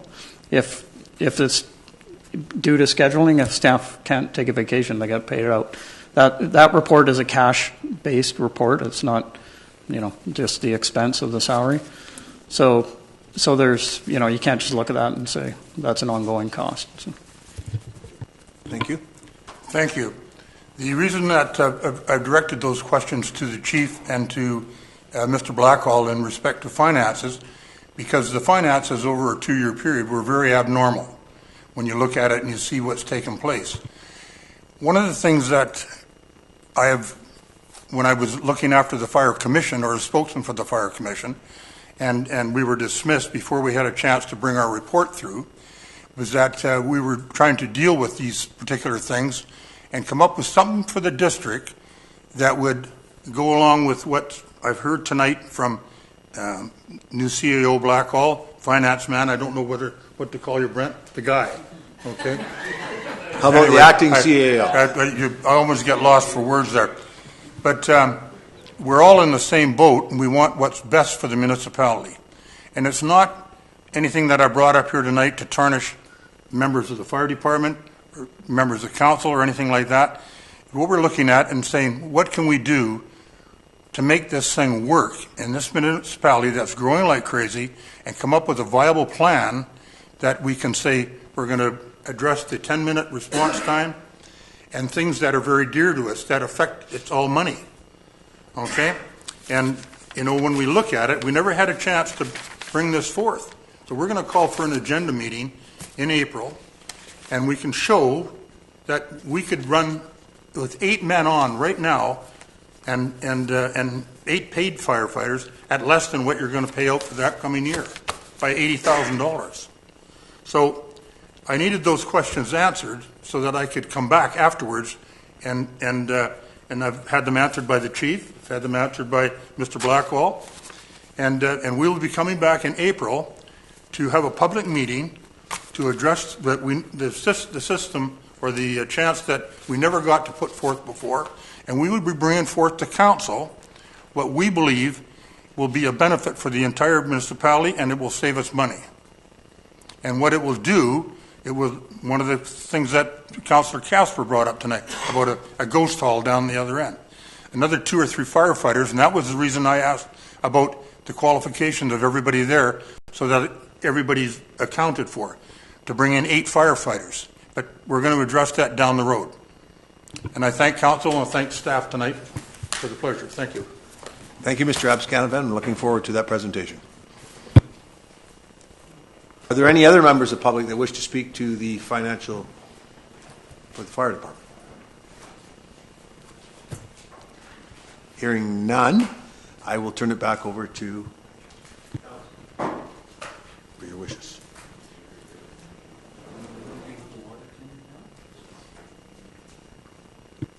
Is that your wish, Councillor Casper? Well, I think that's the next item on the agenda. Oh, yeah. Yep. Back to the agenda. I'll move the recommendation. Second. Moved by Councillor Casper. And if I just may ask a couple of questions. Yes. Just hang on a second. I'm trying to save some money here. We have a mover and a seconder, and you moved recommendation of the water tender replacement. Is that right? Yes, that's right. And it's Fort Garry Industries. So I'm not going to get hung up on the saving $15,000 because that's the difference in price. The fact is a maintenance person located in Nanaimo works instead of Abbotsford. But I just want to make sure that, okay, this is what we've gone on historically, and I'm saying this for the benefit of our chief, is that all too often this municipality and councils have made a decision to purchase items like this. And then suddenly we found out that, it's going to cost you another $80,000 or $100,000 to stack on a pile of equipment. We had to go buy new hoses. We had to go buy this. Had to buy that. We had to buy all the new stuff that goes on top with the spinning lights. And all these things happen. And then I'm thinking to myself, how come we couldn't use some of the stuff that's already on the vehicle that we're getting rid of? And if we're going to get rid of that old truck, that water truck, then we'll sell it bare bones. Whatever we can scoop off that thing, in my mind, is going to benefit us in the long run. And because I saw a pile of money spent on that Phoenix truck. When it arrived, it came bare bones. And it wasn't cheap. And then, lo and behold, it had to be fancy painted. It had to have the decals on it. It had to have new lights on it. It had to have new siren. It had to have everything you can imagine. Then it had to have new ladders. Then it had to have new hoses. It just went up the yin-yang. I think it was $80,000 to $100,000 all up just to make it look fancier than when it arrived. So I'm hoping, I'm not going to beg, I'm just hoping that we can find some cost-saving measures and utilize some of the stuff we've already got on this brand-new vehicle. So it's just my views. And I'm supporting the recommendation, so don't get me wrong here. So. Thank you, Councillor Casper. Councillor Parkinson. Through you, Your Worship, to the chief, I'm hoping that it will have all the apparatuses that Councillor Casper said already with this at that price. Through to you, Chief. Thank you, Your Worship, to both Councillor Casper and Councillor Parkinson. The specification was very clear and it was transparent of the equipment that we have on it, and we're moving over all equipment that we can move over to it. So there's no hidden gotchas on this. Okay. Any other councillors wish to comment?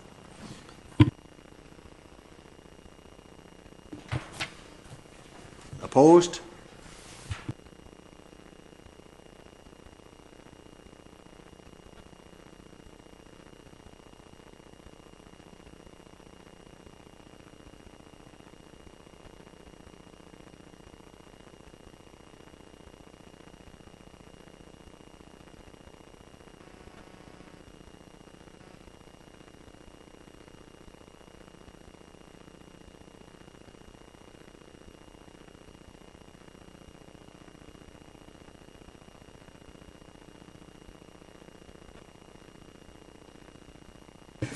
Thank you, Your Worship. There is a report, as you stated, in your package, and I think you're all familiar enough to know what this is all about. There is a summary of how we got here today, and the report is there. And rather than regurgitate the report ad verbatim the way it is in your agenda packages, I'm here to answer any questions you might have. Oh, sorry. Thank you, Mr. Howitt. I guess I have a question on the drawings. I don't know if I remember something. These drawings now are unique to this site. Is that correct? No, the drawings that were attached to the tender package were drawings that we had bought from Herald Engineering. They were put together specifically for the Sun River staircase. However, in doing that, what it became is a typical drawing for staircase construction, not to be used as a design for Murray Road and certainly not to be used for the material purchase, but it was used to be used as a form of construction.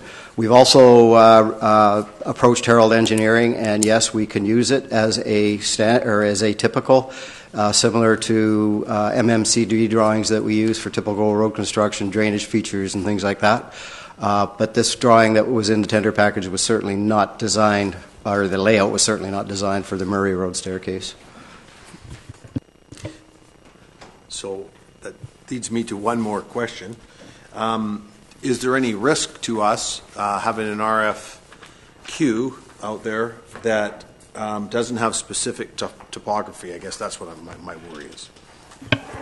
Your Worship, we had a geotechnical report prepared that identified the topography and the need to do certain things through the conditions of the topography, but certainly not the design or how it was to be put down the slope. But anybody that's in the business of construction, particular staircase construction, would figure that out, I'm sure. Thank you. Councillor Berger? Yes, thank you. Thank you for the presentation. And then looking at Appendix 1 that was added to the tender package is fantastic. That lays out a far more clear scope of work and it itemizes everything. And to address what Councillor Pearson just said, it does highlight in point B that I have highlighted too, that it's a field fit project and there's no design drawings. However, the contractor must construct staircase along with alignment and then to meet the geotechnical report. So the RISEC report was really site suspicious. I can't even talk today. In how the footings and how the pilings were supposed to be. So my question then, now with the attachment 1, which I think is huge, and with the RISEC report, who will then have oversight and approve the final project to make sure that it was built to the specifications that have been lined out in the geotechnical report? Thank you, Your Worship, through to Councillor Berger. First of all, thank you for acknowledging that what we've done to our tender package was sort of a learning curve for some of us with regards to this type of tender. We've discussed it internally as staff with regards to who would be inspecting. We feel that we have sufficient knowledge on staff with regards to inspection in relationship to how the concrete would be poured and things like that, just based on the recommendations of the RISEC report. If something was to come out of the blue at us, I'm not too sure what that would be in this instance because we've all had lots of experience working with geotechnical issues. But if we needed to, if the case arose, we could get a third-party independent person to assess something for us on an as-and-when basis. Thank you. And just as you were talking, actually, I remember reading at the very bottom of the RISIC report that there was language in there that they would come back and look at it to make sure that the slope was appropriately adhered to. So I forgot about that until you were talking.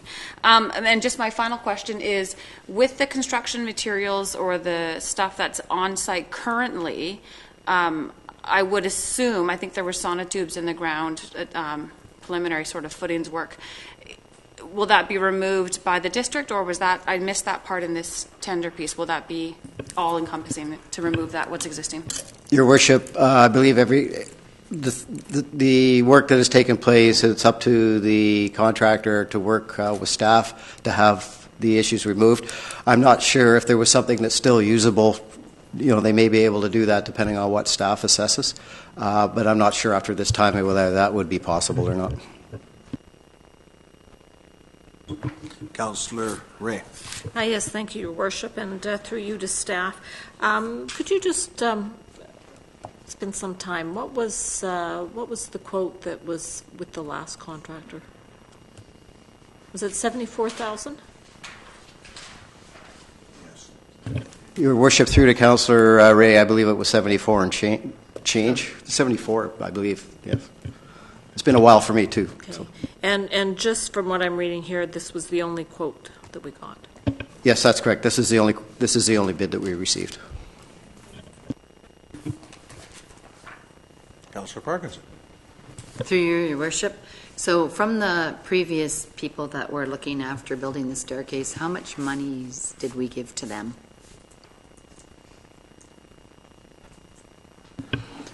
Your Worship, through to Councillor Parkinson, I believe we paid them around $13,000. Through you, Your Worship? Yeah. From my understanding, they went and they purchased wood for the project, some materials. Do we have those materials for this project, or do we have to repurchase them?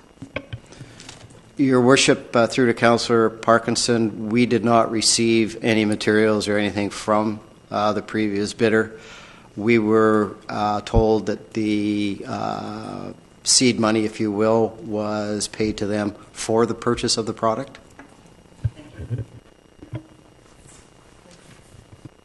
Councillor Ray. Thank you, Your Worship. So, in fact, we're now paying $85,300 for the staircase, as opposed to the original $74,000 quote. Thank you. Through to CAO. Response. Your Worship, through to, I just want to say that's probably, yes, that's where we're at now, should this one get approved. Councillor Parkinson. In reality, with the tax on top of it, it's $81,000, and then with the 13 that we already gave, it's more like $94,000. I stand corrected, but as a friendly correction. Through your Worship, and we do get GST back, so if it's, yeah. Thank you. Councillor. Yeah, actually, I think it's more than that. I think we paid out $18,500, and from what I had read, that part of that purchase included pre-purchase of materials, which included the wood and also concrete.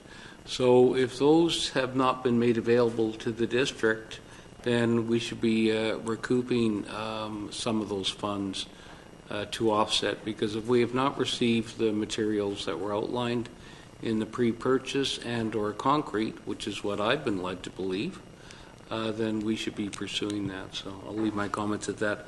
I'll move the recommendation. Do we have a seconder? Second. Moved by Councillor Casper, second by Councillor Berger. Discussion? Thank you, Your Worship. I must say I am troubled at the cost that this has become. And I just want to be on the record for that, because if we're upwards of $90,000 to build a staircase, when we had a tender process, and I understand people didn't like how things went, but here we are paying some $20,000 more for a set of stairs. Councillor Parkinson. And I'd like to say I'm in agreement with Councillor Ray. I, for one, didn't understand why we actually were going to retender it, knowing that it would come in at a higher price. It just seems like far too much. And we have to get 2 other staircases done, so hopefully they won't be this kind of cost.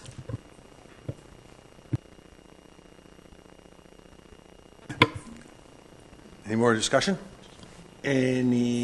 All those in favor of the motion? Opposed? Councillor Parkinson's opposed.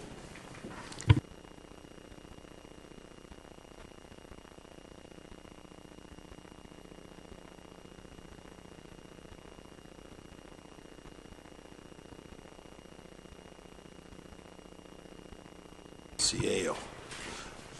Yes, Your Worship. I'll hand this one over to the fire chief. Thank you. Thank you, Your Worship.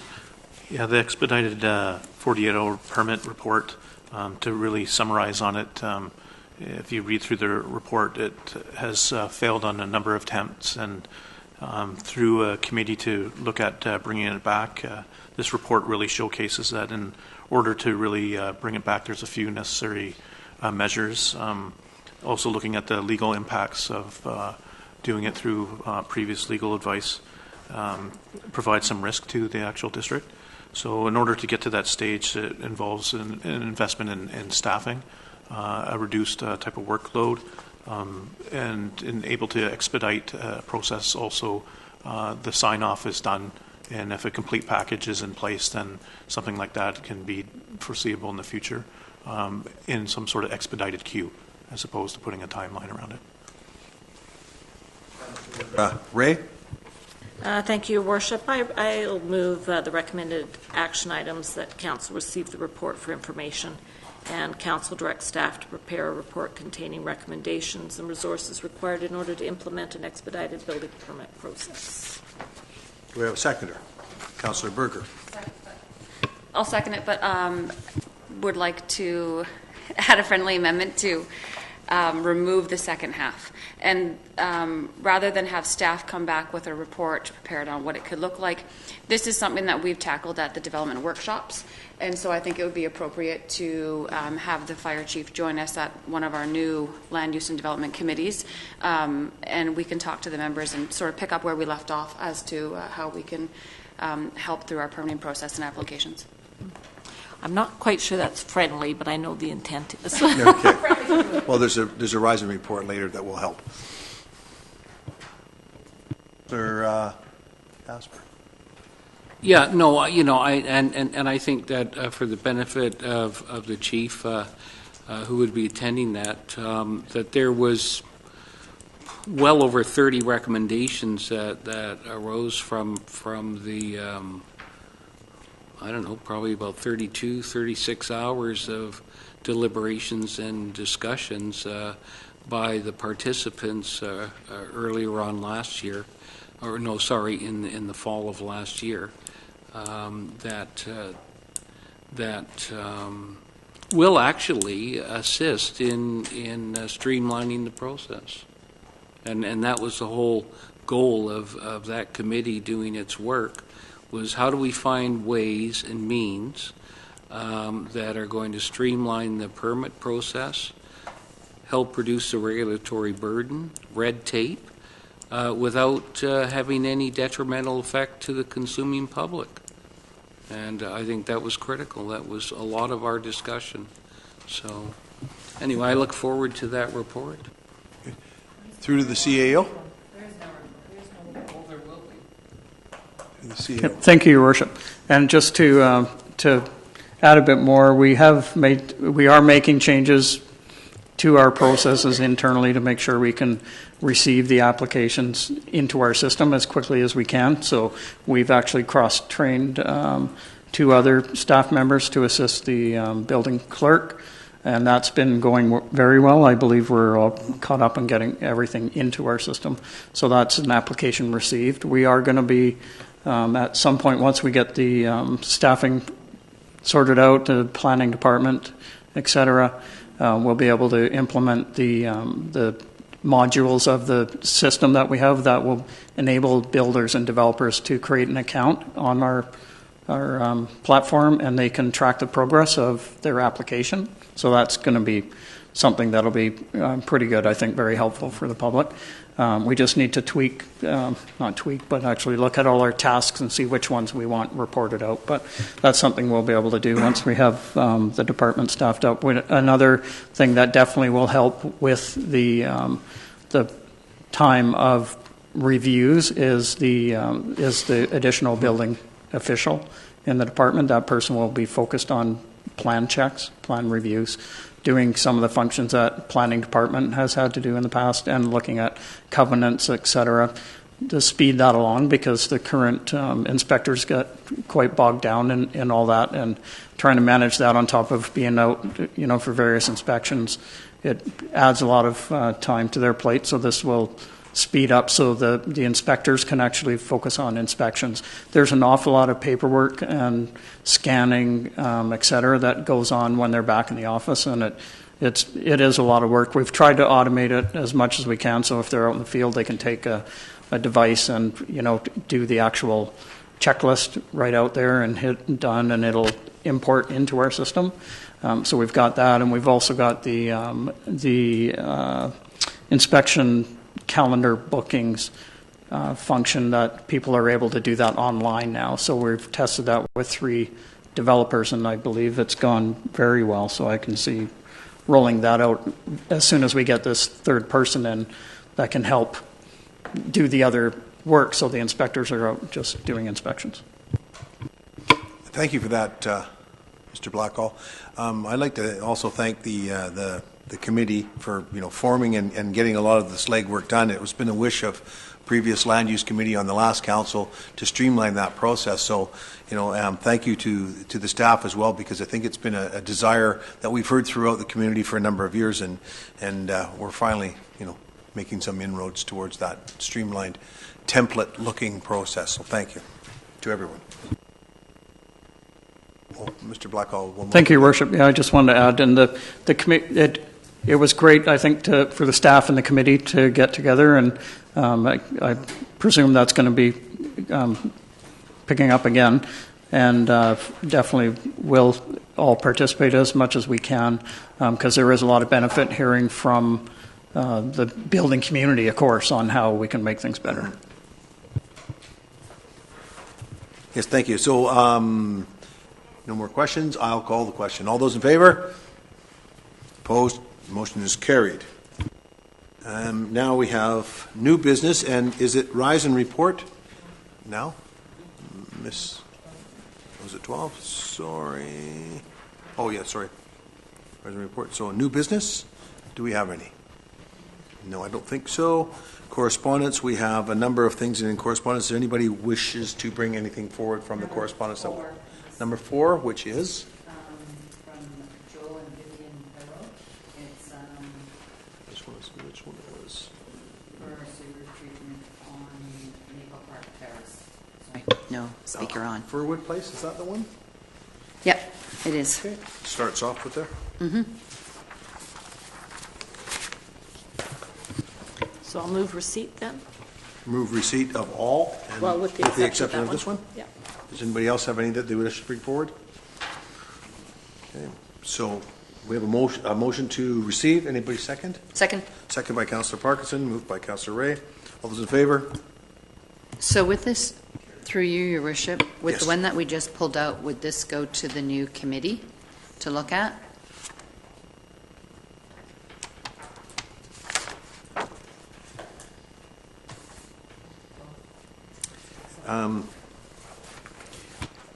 I think it's an application for Wanting to hook up. sewer specified area, isn't it? Is it not? So, Mr. Howard has his hand through up. to Mr. Howard. Thank you, Your Worship. Through to Councillor Parkinson. we got a copy of this letter from a staff perspective. The response is either going out tomorrow or went out today, explaining what they would have to do to petition to come into the sewer service area. But the letter also captured the fact that some of their neighbors were connected. Yep. But the ones that were connected were adjacent to the construction that was going on at what is now Viewpoint, a.k.a. Spiritwood. And it was right next door, and they were able to hook up to it. This property, is down further on Furwood, and at this point in time, the district has no plans for going down there. So we've got a letter going to these people explaining all that in a little more detail than what I just explained. Thank you, Mr. Howard. So they'll be explaining the process of making an application. Thank you. Is that good for you? Before, if I may, through you, before a letter goes out, perhaps these people should be advised that there is a process taking place on reviewing the entire sewer system, meaning the current boundary, in looking at our capacity issues. And, I would hate like hell to say, sorry, I shouldn't say that, but to give people some false or potentially false encouragement that they're going to get hooked up to the sewer when they may or not be within the sewer specified area. And that's been the problem that we've been facing and dealing with.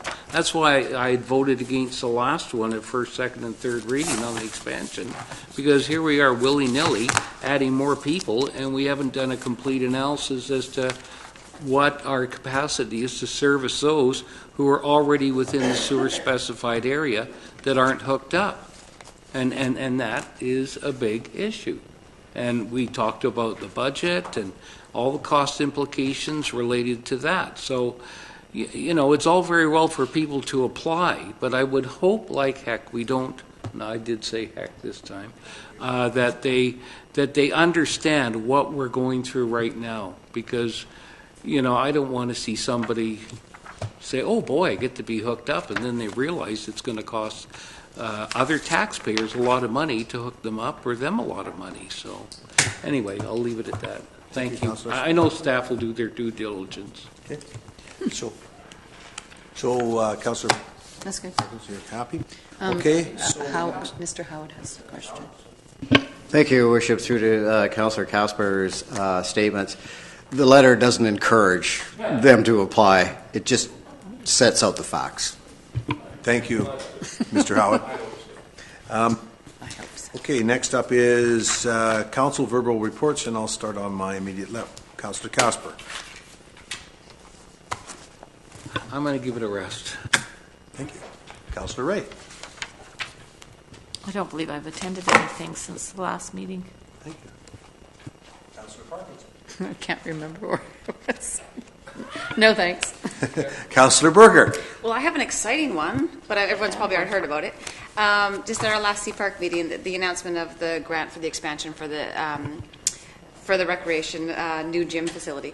So the entire facility will be the renovation, will be $2.75 million. C-Park received a grant for 1.25, so that'll start right away.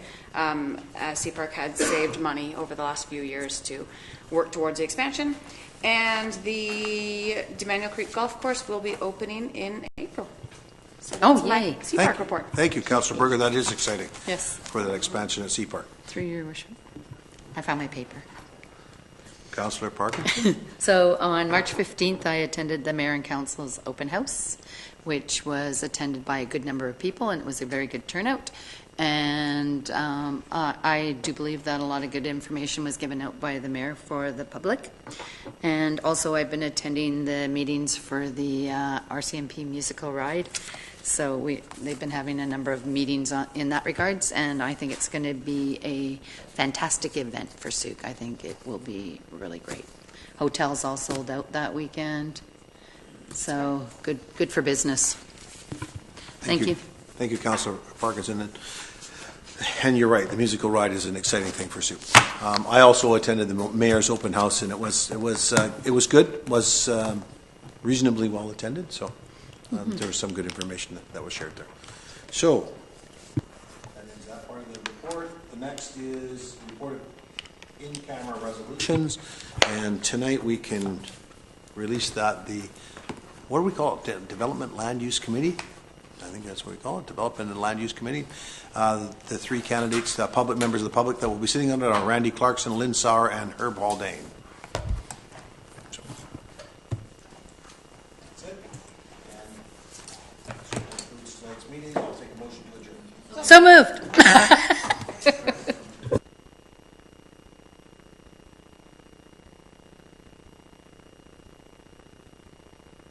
Thank you for being patient with me.